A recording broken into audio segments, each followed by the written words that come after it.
Friends, and welcome back to the Exams Made Simple.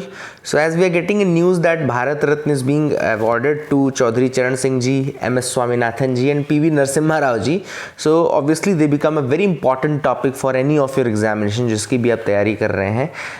So first of all ये तो आपको याद होगा कि गवर्नमेंट ने अभी 3 और नए, जैसे पहले 2 किए थे, अब 3 नए भारत रत्न अनाउंस किए हैं. So the total number of Bharat Ratnas now will be 53. 53 Bharat Ratna हो जाएंगे. एंड भारत रत्न का जो अवार्ड है 1954 से वो अनाउंस हुआ था ना, दैट वाज अनाउंस्ड इन 1954. तो ये भी आपको पता होगा. सबसे पहले बात कर लेते हैं क्यों इनको दिया जा रहा है, वाई चौधरी चरण सिंह जी या वाई नरसिम्हा राव जी और वाई MS Swaminathan is getting this award. So first is Chaudhary Charan Singh ji.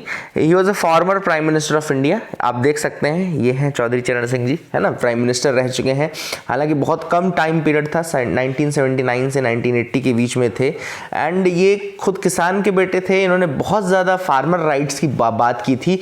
And he also implemented policies that was very much support of the agricultural growth and for the betterment of the farmers. ठीक है ना, the farmers के betterment के लिए, किसान के लिए एक मतलब कहना चाहिए किसान प्रधानमंत्री के रूप में ही जाने जाते हैं.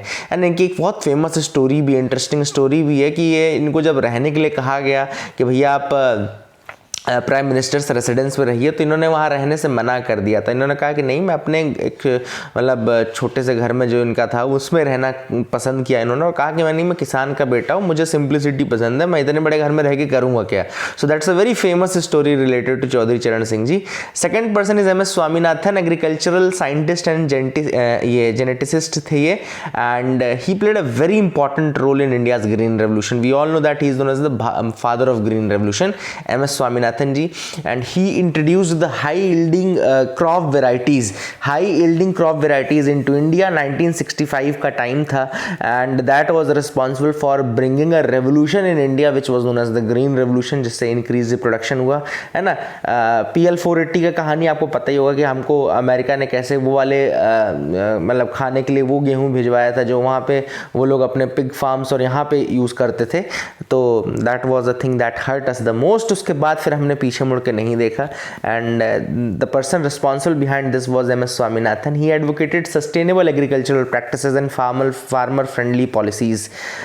PV नरसिम्हा राव जी की बात करें तो 9th prime minister of India, 91 से 96 तक ये प्राइम मिनिस्टर रहे. He spearheaded the economic reforms known as the Rao Manmohan model. Rao Manmohan model यानी PV नरसिम्हा राव और मनमोहन सिंह जी दोनों ही का ही नाम है ये. And that was responsible for liberalising the Indian economy. LPG reforms के बारे में आपने सुना होगा, तो LPG reforms were the result of the Rao Manmohan model.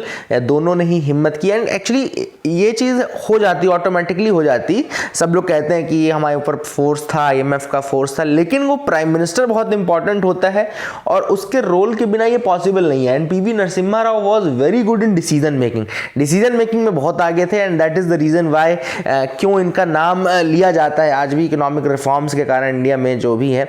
And he was very much successful in managing the economic challenges which were there. उस समय balance of payment crisis हो गया था, ये सारी चीज़ें थी, but he was successfully managed that.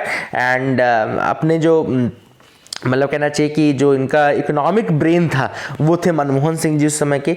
So all these things are very important. I hope you got clarity. आपको समझ में आ गया होगा कि ये 3 लोग कौन थे और इनको भारत रत्न दिया जा रहा है. So the total will be now 53. Total 53 Bharat Ratna हो जाएंगे. ये भी आपको याद रखना. इसके पहले कर्पूरी ठाकुर को भी अनाउंस किया गया था और LK आडवाणी के लिए किया गया था. ठीक है ना. आई hope you got clarity. That is it. Thank you. Have a nice day.